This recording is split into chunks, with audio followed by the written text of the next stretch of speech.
Le jour, Sarah est maîtresse d'école. Elle a un sourire pour chaque enfant, une histoire pour chaque question. Dans sa classe, les murs sont couverts de dessins colorés, de lettres de l'alphabet. C'est son petit royaume, un endroit où tout semble possible. Elle aime son métier, elle y met tout son cœur. Voir les yeux des petits qui s'illuminent quand ils comprennent une nouvelle leçon, c'est sa récompense. Elle leur apprend à lire, à compter, à rêver. Elle leur dit que le savoir est une clé qui peut ouvrir toutes les portes, même les plus lourdes. Elle veut qu'ils croient en un avenir meilleur, un avenir qu'elle-même a du mal à imaginer pour elle et son fils, Léo. Mais quand la cloche sonne la fin des cours, le sourire de Sarah commence à s'effacer doucement. Elle récupère Léo, son petit garçon de 6 ans, son trésor, sa seule raison de se battre. Ils rentrent dans leur petit appartement, un 2 pièces où les factures s'empilent plus vite que les jouets. Le frigo est souvent presque vide. Le salaire de maîtresse, il ne suffit pas. Pas pour le loyer, pas pour les courses, pas pour les vêtements de Léo qui grandit si vite. Elle regarde son fils jouer avec ses petites voitures sur le tapis usé et son cœur se serre. Elle lui promet un monde meilleur, mais elle ne sait pas comment tenir cette promesse. Chaque fin de mois est une angoisse, un calcul impossible. Sarah regarde les chiffres sur son compte en banque. C'est toujours la même histoire, le même stress. Elle a tout essayé, les petits boulots le week-end, les heures de ménage après l'école, mais ce n'est jamais assez. La vie coûte cher, surtout quand on est seul pour tout porter. Elle se sent prisonnière de cette situation, comme dans un labyrinthe sans sortie. Elle voudrait offrir une vie simple et digne à son fils, des vacances à la mer, une chambre pleine de livres. Mais la réalité est un mur froid contre lequel ses espoirs viennent se briser chaque jour. Alors, la nuit, une autre Sarah apparaît. Une Sarah qu'elle déteste, qu'elle voudrait cacher au fond d'elle-même. C'est un secret lourd, une ombre qui la suit partout. Ses collègues à l'école ne voient que l'enseignante dévouée. Ses voisins voient de la mère courageuse. Personne ne connaît sa deuxième vie, celle qui commence quand Léo est endormi. Elle se regarde dans le miroir avant de sortir. Ce n'est pas elle, cette femme avec trop de maquillage et un regard vide. C'est un rôle qu'elle doit jouer pour survivre. Pour Léo. Tout est pour Léo. Elle se répète ça comme une prière, pour ne pas sombrer complètement. Quand Léo dort profondément, Sarah quitte l'appartement sur la pointe des pieds. Elle ferme la porte sans faire de bruit, le cœur battant à tout rompre. Dehors, la nuit est froide et indifférente. Les rues de la ville ne sont plus les mêmes. Les lumières des voitures dessinent des ombres qui dansent comme des fantômes. Sarah marche vite, la tête baissée, le col de son manteau relevé. Elle se sent seule, terriblement seule. Chaque pas est une épreuve. Elle pense à son fils, endormi dans son lit chaud. C'est cette image qui lui donne la force d'avancer, même si chaque fibre de son être lui crie de faire demi-tour et de rentrer à la maison. Elle arrive dans ce quartier qu'elle connaît trop bien maintenant, un endroit où les espoirs meurent et où la dignité se vend pour quelques billets. Elle se poste sous un lampadaire, la lumière crue révèle la fatigue sur son visage. Les voitures ralentissent, des regards la jugent, la désirent, la méprisent. Elle se sent comme un objet, une marchandise. La honte la brûle de l'intérieur, c'est un feu qui ne s'éteint jamais. Elle se force à ne pas pleurer, à garder un visage neutre. Pleurer ne sert à rien ici. Il faut être forte, ou du moins en avoir l'air. C'est une question de survie, une autre leçon qu'elle a apprise dans la dure école de la rue. Les heures passent lentement, douloureusement. Chaque rencontre est une blessure de plus. Elle monte dans des voitures avec des inconnus. Elle sourit quand elle a envie de crier. Son corps est là, mais son esprit est ailleurs. Il est loin, très loin, dans la chambre de Léo. Elle pense à son rire, à ses petites mains qui cherchent la sienne. Cet amour infini pour son enfant et son bouclier. C'est ce qui l'empêche de se perdre complètement dans ce monde sombre et sans pitié. Elle compte l'argent dans sa poche. Assez pour les courses de la semaine. Assez pour payer la facture d'électricité. C'est le prix de sa dignité, le prix de la survie de son fils. Avant que le jour ne se lève, elle rentre chez elle, épuisée. Elle prend une longue douche, comme pour essayer de laver la saleté, la honte, le souvenir des regards et des mains. Mais c'est une saleté qui colle à l'âme, impossible à enlever avec de l'eau et du savon. Elle se glisse dans son lit, à côté de Léo. Elle le regarde dormir, son visage d'ange innocent. Une larme silencieuse coule sur sa joue.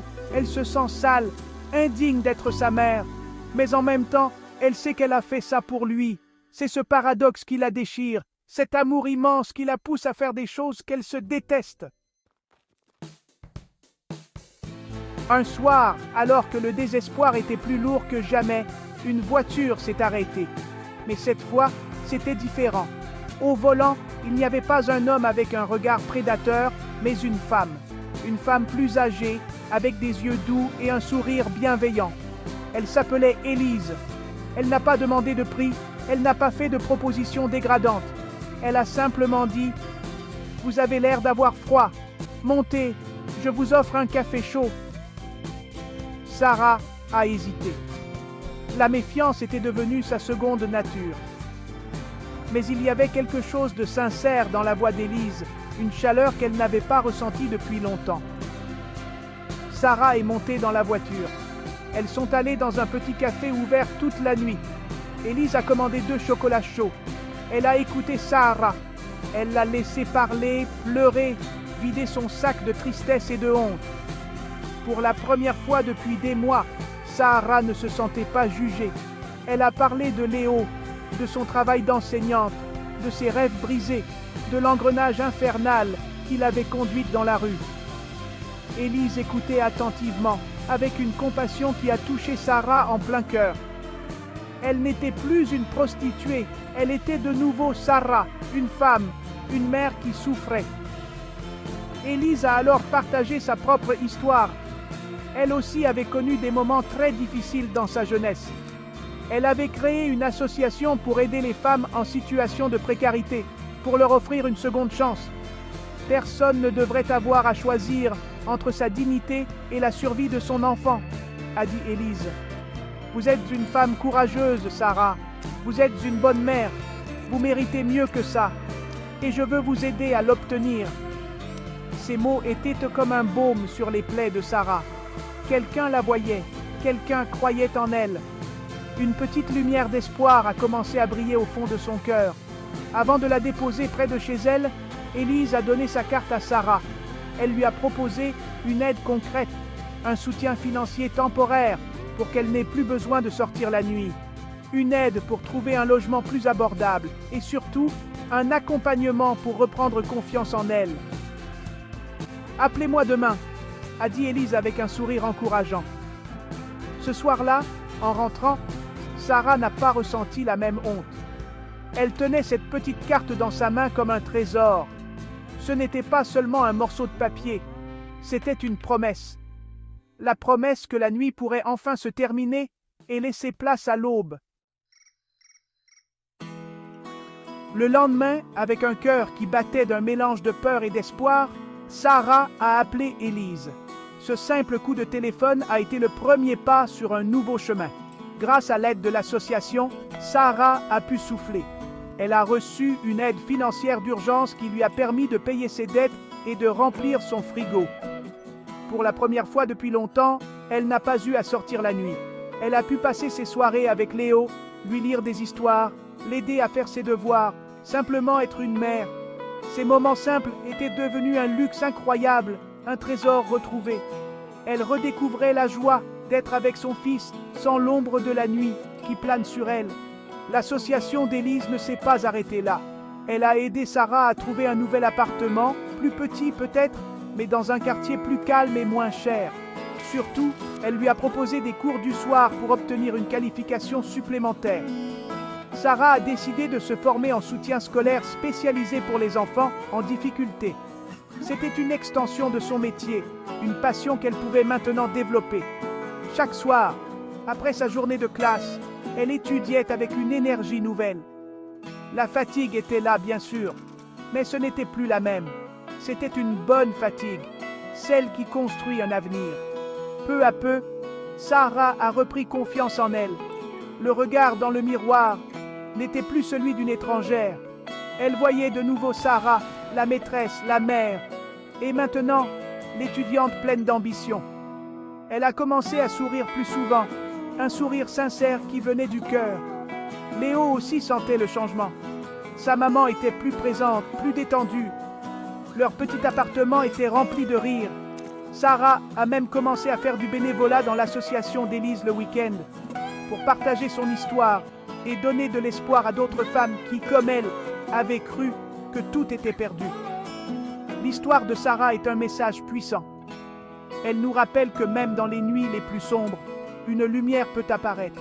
Elle nous montre la force incroyable d'une mère et le courage qu'il faut pour se battre pour une vie meilleure.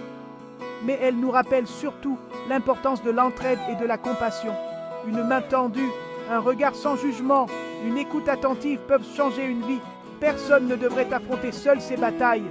Le parcours de Sarah, de l'ombre à la lumière, est la preuve que la solidarité est la plus belle des clés pour ouvrir les portes de l'avenir et reconstruire sa dignité.